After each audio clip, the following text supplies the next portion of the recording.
بسم اللہ الرحمن الرحیم۔ السلام علیکم۔ حضرت عیسیٰ علیہ السلام کی بست۔ حضرت عیسیٰ علیہ السلام حضرت ابراہیم علیہ السلام کے بیٹے حضرت اسحاق علیہ السلام کی اولاد میں سے بنی اسرائیل کی طرف بھیجے جانے والے انبیاء ہی میں سے سب سے آخر میں مبعوث ہوئے۔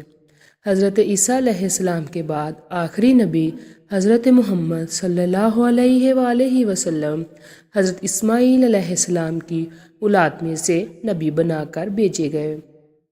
اللہ رب العزت نے حضرت عیسیٰ علیہ السلام کو بھی لوگوں کے سامنے وہی دعوت پیش کرنے کا حکم دیا جو آپ علیہ السلام سے پہلے انبیاء کو دیا تھا۔ فرمان الہی ہے ترجمہ: اور میں تورات کی تصدیق کرنے والا ہوں جو مجھ سے پہلے موسیٰ علیہ السلام پر نازل ہو چکی ہے، اور میں اس لیے آیا ہوں کہ میں تم پر کچھ چیزیں حلال کر دوں جو تم پر حرام کر دی گئی تھیں۔ دیکھو، میں تمہارے پاس تمہارے رب کی نشانیاں لایا ہوں، اس لیے تم اللہ سے ڈرو اور میری فرما برداری کرو۔ یقیناً اللہ ہی میرا اور تمہارا رب ہے، لہٰذا تم سب اس کی عبادت بندگی کرو، اس لیے کہ یہی سیدھی راہ ہے۔ آل عمران آیات۔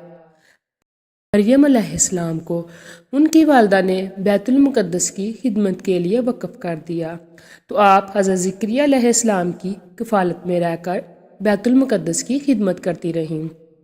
جب حضرت مریم علیہ السلام بلوغت کی عمر کو پہنچ گئی تو آپ علیہ السلام ایک دن بیت المقدس کے مشرقی حصہ میں سب سے علیحدہ ہو کر ایک پردہ ڈال کر غسل کرنے لگی۔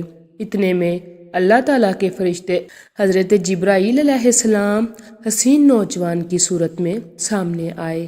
حضرت مریم علیہ السلام نے فرشتے کو دیکھا تو اسے انسان سمجھ کر کہنے لگی کہ میں تجھ سے رحمان کی پناہ مانگتی ہوں، اگر تو اللہ تعالیٰ سے ڈرنے والا ہے۔ فرشتے نے آپ علیہ السلام کو تسلی دیتے ہوئے کہا، میں آپ کے رب کا قاصد ہوں اور آپ کو یہ خوشخبری دینے کے لیے بھیجا گیا ہوں کہ آپ کو ایک پاک باز بیٹا ملنے والا ہے۔ حضرت مریم علیہ السلام نے تعجب سے کہا، میرے ہاں بیٹا کیسے پیدا ہو سکتا ہے؟ مجھے تو کسی انسان نے شہوت کے ساتھ چھوا ہی نہیں۔ فرشتے نے جواب دیا، یہ اللہ تعالیٰ کا حکم ہے جو پورا ہو کر رہے گا، کیونکہ تمہارے رب کا یہ ارشاد ہے کہ مجھ پر یہ کام بہت ہی آسان ہے۔ یہ کہتے ہوئے حضرت جبرائیل علیہ السلام نے حضرت مریم علیہ السلام کے گریبان میں پھونک ماری اور وہ امید سے حاملہ ہو گئیں۔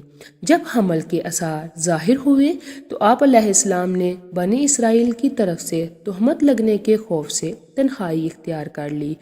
حمل کی مدت مکمل ہونے پر آپ عام لوگوں سے علیحدہ ہو کر ایک دور جگہ پر ایک کھجور کے درخت کے نیچے جا کر بیٹھ گئیں۔ وہیں پر آپ علیہ السلام کو درد زا یعنی بچہ جننے سے پہلے کا درد شروع ہو گیا۔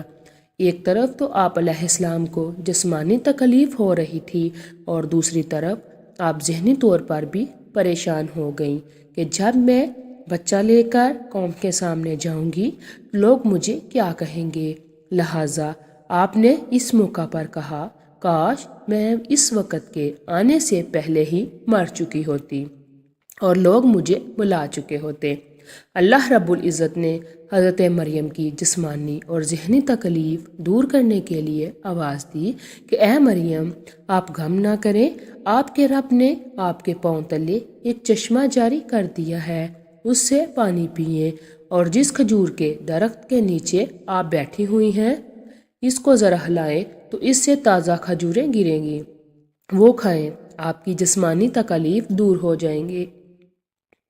جہاں تک لوگوں کی طرف سے تہمت لگنے کا خوف ہے تو آپ علیہ السلام کو جہاں کہیں بھی انسان نظر آئے تو اس سے بات کرنے کی بجائے صرف یہ کہنا کہ میں نے رحمان اللہ کے لیے خاموشی کا روزہ رکھا ہوا ہے، اس لیے اس وقت میں کسی سے بات نہیں کروں گی۔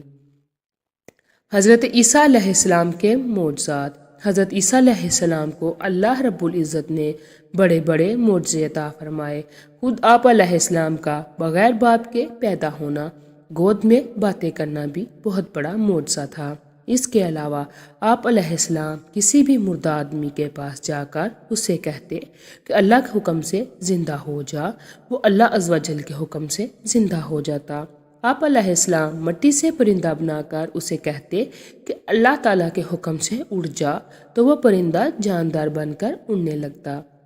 آپ علیہ السلام پیدائشی اندھوں اور کوڑ کے مرض میں مبتلا لوگوں کے جسم پر ہاتھ پھیرتے، وہ اللہ تعالیٰ کے حکم سے تندرست ہو جاتے تھے، اور جو لوگ کھاتے اور جو ذخیرہ کرتے، آپ علیہ السلام انہیں اس کے بارے میں بتا دیا کرتے تھے۔